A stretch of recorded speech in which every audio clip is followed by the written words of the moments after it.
नमस्कार प्यारे साथियों, Nanak classes Shiv sir YouTube channel पे आप सभी प्यारे विद्यार्थियों का स्वागत है। आज 30 दिसंबर और 30 दिसंबर 2023 के जितने भी most important Rajasthan current affairs के क्वेश्चन बनते हैं, आज हम उनका डिस्कस करेंगे। पूरा वीडियो ध्यान से देखना और लास्ट में मैं आपसे क्वेश्चन पूछूंगा जिनके जवाब आपको कमेंट बॉक्स में देने हैं। आज हम पढ़ेंगे खेलो इंडिया शीतकालीन गेम हुए थे, उसमें राजस्थान ने कितने पदक जीते, और Rajiv Gandhi knowledge service and innovation hub कहाँ स्थापित होगा, और राजस्थान पुलिस के साइबर हैकथॉन का आयोजन कहाँ होगा। पूरी विस्तृत चर्चा इस वीडियो के माध्यम से करेंगे। सबसे पहले आपको क्या काम करना है, इस वीडियो को शेयर कर देना है, लाइक कर देना है, और जिसने चैनल को सब्सक्राइब नहीं किया है वो कर दो। तो करें स्टार्ट। पहला प्रश्न देखो, मात्र रिवीजन है हमारा, क्योंकि सुबह करंट की क्लास में आपको सब कुछ उपलब्ध करवाया जाता है। तस्वीर आपके सामने, पिछले 2 सालों से आपने इनको देखा होगा। राजस्थान पुलिस के महानिदेशक जिन्होंने स्वैच्छिक सेवानिवृत्ति ले ली है भी, हालांकि इनका कार्यकाल वो नवंबर 24 तक है, लेकिन अब नई सरकार आ गई तो नई सरकार ने कहा हमें तो नया बंदा चाहिए। हमारे पुलिस डिपार्टमेंट में थे तो इन्होंने पहले ही क्या सेवानिवृत्ति की जो वीआरसी है वो लगा रखी थी, और अब भी उन्होंने क्या कर दिया, ये सेवानिवृत्ति ले ली। तो उमेश मिश्रा जो राजस्थान पुलिस के क्या थे, डीजीपी थे, ये आपके सामने तस्वीर। और इधर नाम आता है उषा शर्मा का, अब ये पूर्व मुख्य सचिव बन चुकी है, यानी 31 दिसंबर को ये पद छोड़ रही है। अभी इन्होंने कल इनकी सेवानिवृत्ति हो चुकी है, कल सेवानिवृत्ति हो चुकी है, और अब ये 2 दिन बस, अब मंत्रिमंडल वगैरह बनेगा, इसलिए काम कर रही है। क्लियर हो गया। एमएल लाठर वर्तमान में जो राज्य सूचना आयोग है उसमें सदस्य। तो उमेश मिश्रा है वो डीजीपी के पद से हट चुके हैं, तो इनकी जगह कौन आए हैं, आरयू जो साहू है, उन्होंने अतिरिक्त कार्यभार संभाला है। 1-2 दिनों में सब बना देंगे, सब कुछ नया, सब कुछ मंत्री वगैरह, राजस्थान लगे कुछ नया नया।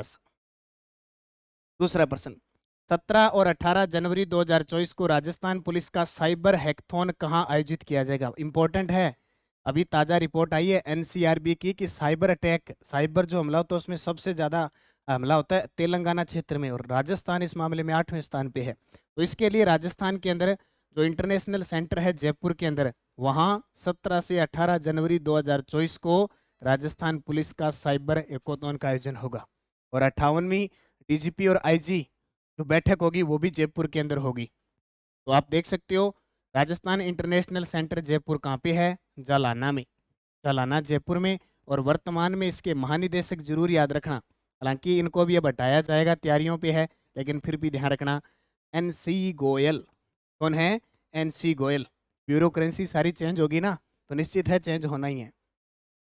डॉक्टर सर्वपल्ली, डॉक्टर सर्वपल्ली राधाकृष्णन आयुर्वेदिक विश्वविद्यालय जोधपुर में बाल रोग विभाग द्वारा आयोजित 3 दिवसीय बाल स्वास्थ्य विषयक अंतर्राष्ट्रीय कॉन्फ्रेंस कोमारकॉन 2023 का शुभारंभ किसने किया। तस्वीर आपके सामने इतनी बड़ी, हमारे राजस्थान के 41वें राज्यपाल कलराज मिश्र के द्वारा इस कॉन्फ्रेंस का आयोजन किया गया। थोड़ा नोट करने वाली बात यह है कि सर्वपल्ली राधाकृष्णन आयुर्वेदिक विश्वविद्यालय जोधपुर में बाल रोग विभाग द्वारा आयोजित 3 दिवसीय बाल स्वास्थ्य विषयक अंतर्राष्ट्रीय कॉन्फ्रेंस कोमारकॉन 2023 का आयोजन हुआ, जिसका शुभारंभ कलराज मिश्र ने किया।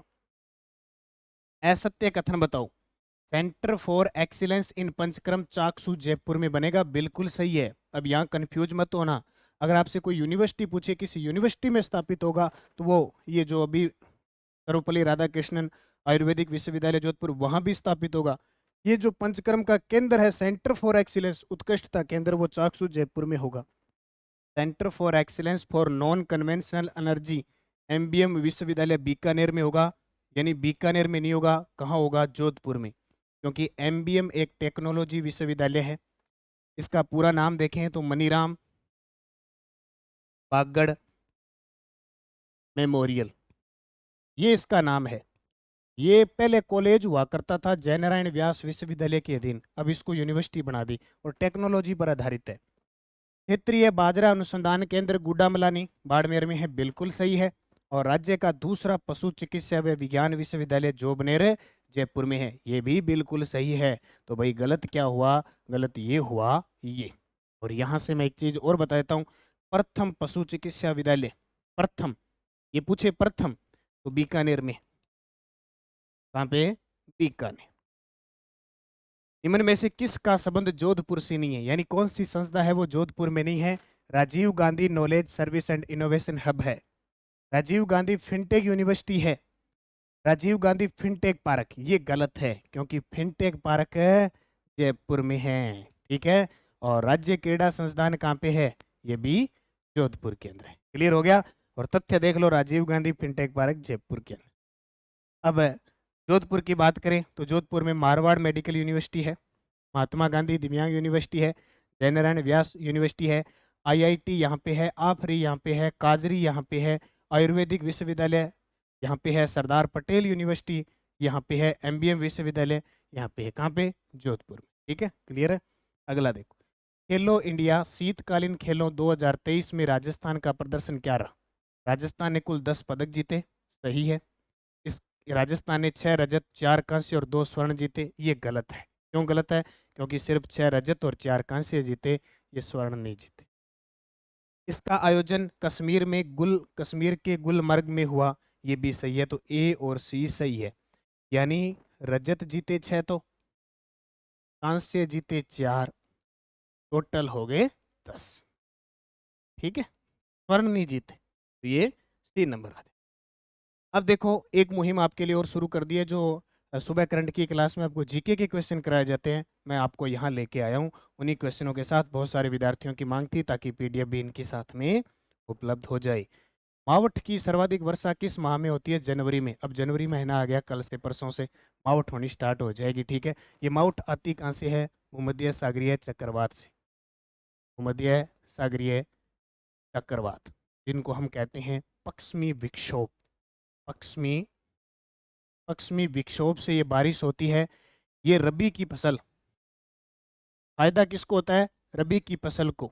अब रबी की फसल में देखें तो फायदा, क्योंकि पेपर में आता है गेहूं, चना, सरसों, इनको गोल्डन ड्रॉप के रूप में काम करती है।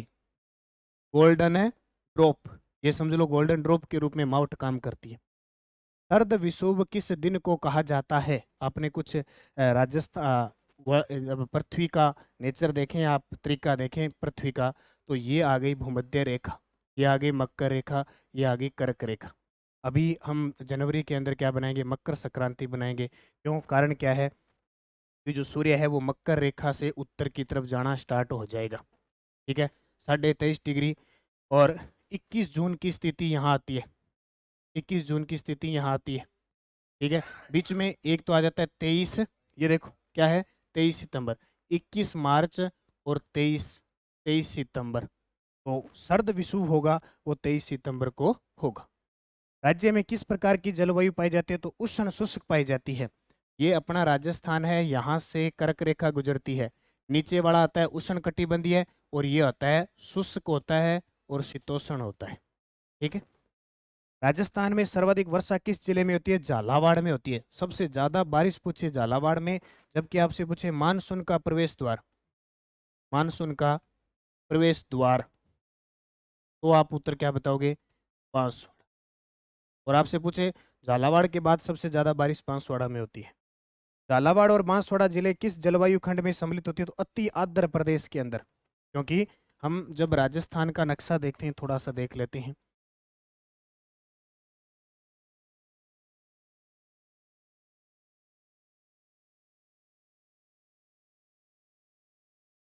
ठीक है, राजस्थान का अगर नक्शा देखते हैं तो इसमें देखो, ये क्षेत्र आता है शुष्क प्रदेश, इसको कहते हैं शुष्क।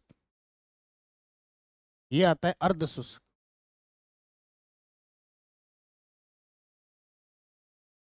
ये आता है उपाद्र। जलवायु के आधार पर 5 भागों में बांटा जाता है। ये आता है आर्द्र और ये आता है अति आर्द्र। तो हमें झालावाड़ का पूछा है, तो हम अति आर्द्र में आ जाएंगे। ठीक है, अब कल के लिए क्वेश्चन पांचों के जवाब देने, फिर मैं आपको पूरी डिटेल के साथ बताऊंगा। राजस्थान में किस जिले में कैल्सियोरिथिड पाई जाती है, एक मिट्टी पाई जाती है। वर्टिसोल्स मृदा किन जिलों में पाई जाती है। दक्षिणी पूर्वी भाग में बेसाल्ट लावा के शरण से किस मिट्टी का निर्माण हुआ। किस प्रकार की मृदाएं लिथोसोल्स कहलाती है, और रेवेरिना मृदा किस जिले में पाई जाती है। पांचों के जवाब आपका ये गृह कार्य कमेंट में देना है, और कल मैं इनके बारे में पूरी डिटेल आपको बताऊंगा। और कल तैयार रहना, शाम 8 बजे, रात्रि 8 बजे करंट अफेयर्स का सुपड़ा साफ जनवरी से दिसंबर 2023 के पूरे करंट को हम पढ़ेंगे। मेरे साथ सभी विद्यार्थी मेरा सहयोग करने के लिए जुड़े, क्योंकि आप मेरे साथ लाइव होंगे कल 8 बजे, टाइम भी सही है, सभी फ्री होंगे, सब मेरे साथ जुड़े होंगे, तो मुझे बड़ा कॉन्फिडेंस आएगा और हर एक चीज़ आपको कन्फर्म करूंगा। और वो वीडियो देखने के बाद कोई चीज़ आपको पढ़ने की ज़रूरत नहीं होगी। और रात 12 बजे के बाद नववर्ष बनाएंगे और नववर्ष के लिए बड़े धमाके ऐप के अंदर वगैरह बड़ी न्यूज़ आपको देंगे, जो आने वाले 1 साल में आपको नौकरी लगाने में किफ़ायती रहेगी। धन्यवाद। जय हिंद, जय भारत, जय राजस्थान।